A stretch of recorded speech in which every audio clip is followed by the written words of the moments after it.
Okay, folks, welcome back to the program. Good morning. Thank you so much for being with us.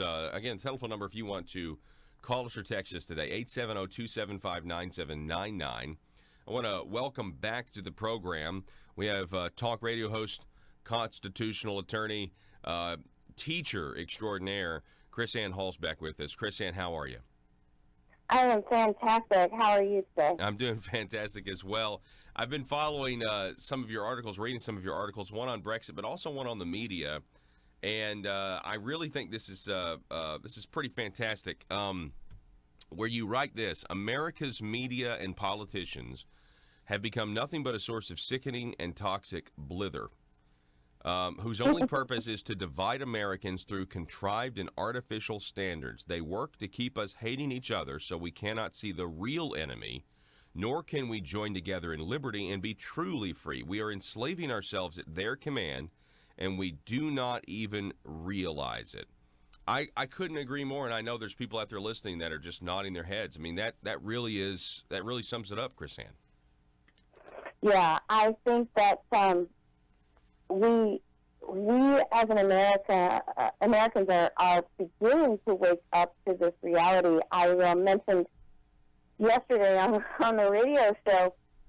I was actually in the pizza place, getting ready to waiting to pick up some pizza, and Fox News was on the television, and there was a man in there who just, sometimes people just randomly speak to me. Maybe I have that kind of face, I don't know. And he said, you know what? He said, I am a proud black 65-year-old man. And he said, and I tell you what, I am sick and tired of this mess. He didn't know me from Adam's house cat. And he just went on this rant about how he's sick about the media's lies. He's sick about the politicians. He's sick about the way they work together to make us hate each other. He said, he says, real life is this. I live in a neighborhood. I'm in Tampa, Florida. So he says, my neighborhood is, I have a black neighbor, I have a white neighbor, I have a Hispanic neighbor. He said, if we need things, we help each other. He says, that's who America is, not who they want us to be. He says, they just try to make us hate each other so they can have power and money. And you have to know, Paul, I was like, woo, right there in the pizza joint, amen in the guy. And I think the illusion is peeling away from the eyes of the everyday American.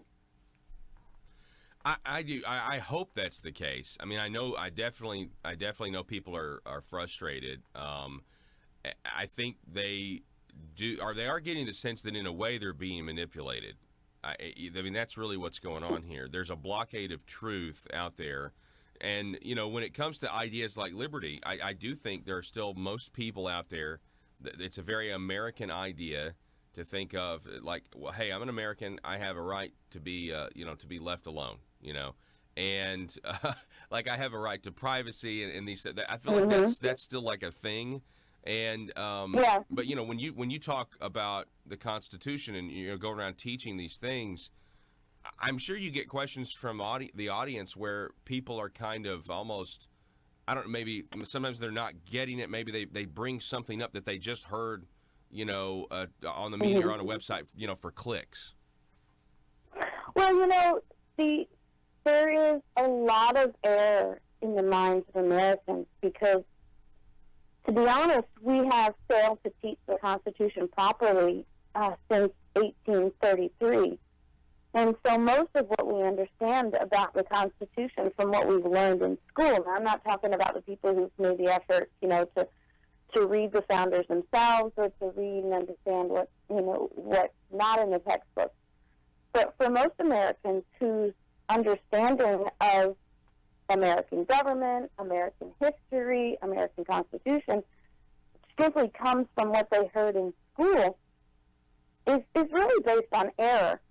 And it's something that's really hard for a lot of people to understand because we place such trust in our education system. And when you talk about things like this, there's instantly some kind of a defense mechanism that kicks in and says, well, you hate teachers. And that's simply not true because I love our teachers and I know our teachers. I work with our teachers. I believe that the overwhelming majority of American teachers do what they do because they love children, because they love learning, because they want us to be a better place. But a teacher is only as equipped as their tools.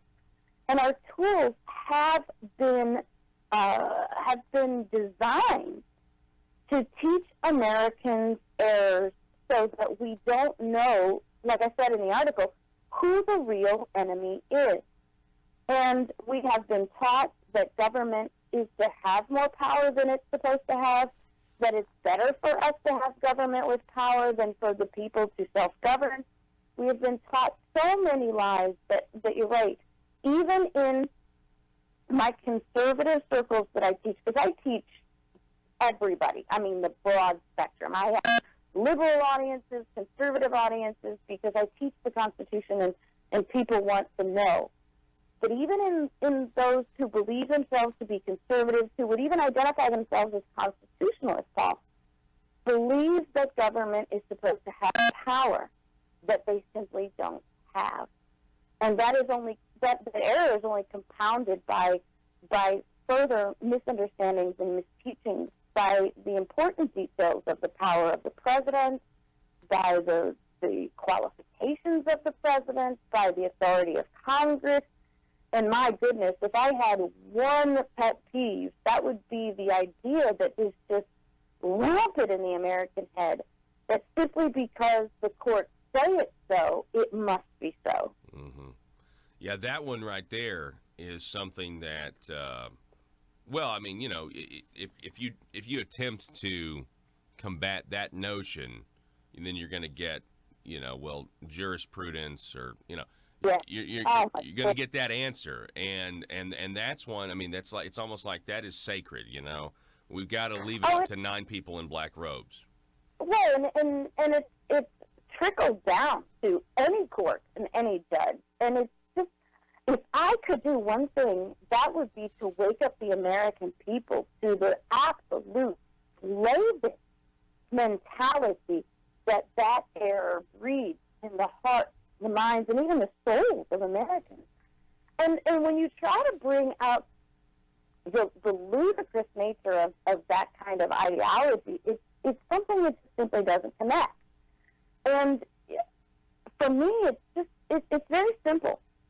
Number one, it's like you said, we don't live in an oligarchy of 9 kings and queens in black robes. Simply doesn't work. But you have to know, and you must admit, that given that kind of power, these people have made grave, and I mean tragic errors.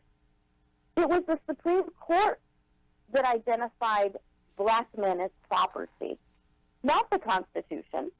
And what's even worse, they didn't come out and say, we, the Supreme Court, believe that black men are property.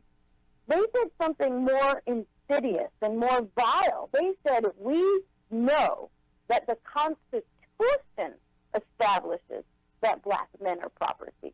And that's why so many Americans believe that the Constitution is a racist document, because it was the Supreme Court that was racist, not the Constitution.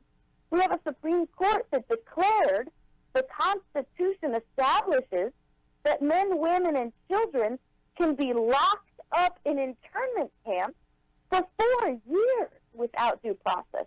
These are Americans. And the Supreme Court said Americans can be locked in internment camps without due process simply based on national security needs, and they used the Constitution as an excuse for that. And these are the very, very, very dangerous things that we allow the Supreme Court to declare. And yet, in the same breath, even though they have these errors, they're infallible and unquestionable. Mm-hmm. That's actually a really good point. They actually have, on the big issues, they don't have a very good track record, and yet no one wants to bring that up. Yeah, that's really, really good. We're talking with KrisAnne Hall. She's a constitutional attorney, host of the KrisAnne Hall Show. She's got this great website called Liberty First University, where you can go and take classes and really get educated. Again, I've seen her teach in person. I've never seen somebody as gifted as she is. and the passion that she has for, the truth really comes out, especially when she goes over the quotes of the founders. I do want to say this. I love how you meshed in this paragraph here in the middle of this article I was just referencing. I love this article, this paragraph, and what you do, bringing up Jesus Christ in it. You write, these abusers, talking about the media and politicians, these abusers are causing us to enslave ourselves through their messages of hate, division, fear, and partisan isolation. However, my fear is that we may be close to believing the lies of our abusers, and that we are drifting further and further from one thing that is our true love and salvation, the love of Christ that sets us free and gives us the power and ability to love our neighbor as ourselves. When the heart is full of vitriol, then the spirit cannot be free. Our enemy is not each other. Our enemy are those who teach and encourage us to hate each other. And the reason I love that paragraph, KrisAnne, is because you are saying that loving your neighbor as yourself is a supernatural act, is what I'm getting from that. Oh, well, it's not a natural tendency for us. I mean, we are born out of depravity, and that's just simply the truth. You can't look at any society and think that comes naturally. And when people like the media and politicians abuse the power and the responsibility that they have by turning us on each other, that's really, really the wickedness in society. When our commands, and even if you're not a believer in Christ, you must admit that the golden rule is how we ought to live. And if that were natural, it wouldn't be so easy for them to turn us against each other. So I believe that through Christ, we have that supernatural ability to overcome the delusion of hate and division, because it is absolutely a delusion and an illusion. We are one. There are not multiple races in America. There is one race. We all have the same colored blood. We all have the same spirit within us. And we as Americans need to come together with that unity. Thomas Paine said it is not in numbers that we gather our strength, but in unity. And we went on to explain that unity is the liberty that we find in Christ. That's incredible, and I couldn't agree more. And to your point, I remember, and I'm sure you do too, when you had the racist that went into the black church in South Carolina, and he killed a bunch of the parishioners there, and then then they had he had a rebel flag in the background of one of his posts, or a Confederate battle flag, and so then the media gets whipped up into a frenzy. Can you believe what's happened and everything else? Cut to the arraignment, and at the same time the arraignment is happening, a bunch of people in the South Carolina town, they gather. MSNBC's covering it specifically, and they start to sing hymns. And I'm talking everybody, white, black, everybody's outside. And then the same time the arraignment's going on, the news starts to report that the members of this church are forgiving this man who just killed their friends, and urging him to turn to Christ for forgiveness, saying, "Hey, it's not too late for you. We know you did this thing. It caused us this great pain, but we want you to know we forgive you because Christ has forgiven us." Such a moment of reconciliation. The MSNBC reporter on the street, as he's hearing the songs and the hymns, loses it, gets choked up, starts to cry. This lasted about 12 to 24 hours before they turned the cameras to the Capitol, South Carolina, and said, they're still flying a Confederate battle flag. Yeah. And immediately changed the narrative, because reconciliation, I don't know if it doesn't sell, I guess. But I mean, it was, no. Anyway, did you remember that moment? Because to me, that was like, wow, yeah. The media is just terrible. Well, like I said in the article, they've become a tool of division and derision. There's no other means by which they know how to make money. And there's a media truth that has lasted forever. If it bleeds, it leads. Because their moneymaker is disaster. Their moneymaker is grief. Their moneymaker is is hate and division. And instead of actually teaching the good stuff out there, they'll actually spin it to be bad. And every media does that because, well, I think for one reason they want to be clever. Everybody wants to have their own scoop, so they want to, they want to take what should be ordinary and turn it into super ordinary so that they can have some kind of breaking story, and everybody will watch them and nobody will watch anybody else. But it really is simply a tale of greed. It is a tale of avarice, and it's a tale of the desire for power and money. And that's who the media has become. And what's even worse is that you have in America many, many options. But the media is also very good, and the politicians are even better at this. And so are and unfortunately, so are the professors and the educated elite. It's scaring people away from learning and discerning truth on their own so that they can be the holders of the only truth. It really is George Orwell's 1984, because he who holds the information is the holder of the perceived truth. And what people perceive to be true is how they operate their lives and aspects to be true. But people always, there's the idiom that if you repeat a lie long enough, people will begin to believe it to be true. And a lie will never become true.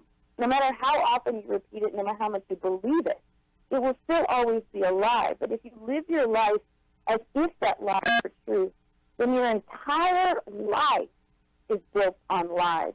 And I'm afraid, and that's the kind of point I was trying to make, I'm afraid that the foundation of American truth is beginning to be supported only by lies, and that will crumble and tumble soon. Yeah, I agree with you. That certainly is a well thought out fear. And KrisAnne Hall, I really appreciate you coming on the program, and you've got this great website, again, KrisAnneHall.com, Liberty First University, and you're going to be back in Arkansas in October. I know you're going to be in Jonesboro October 12th, and so really appreciate everything that you're doing. Keep teaching the folks the truth, and I know you're changing hearts and minds, like, one event at a time, and I know when people hear the truth, they are like, what? I had no idea. And it's always it's always great to talk to you, and wish you the best. Thank you, sir. Anytime. I love being on your show. You're great people. All righty. Thank you. KrisAnne Hall, everybody.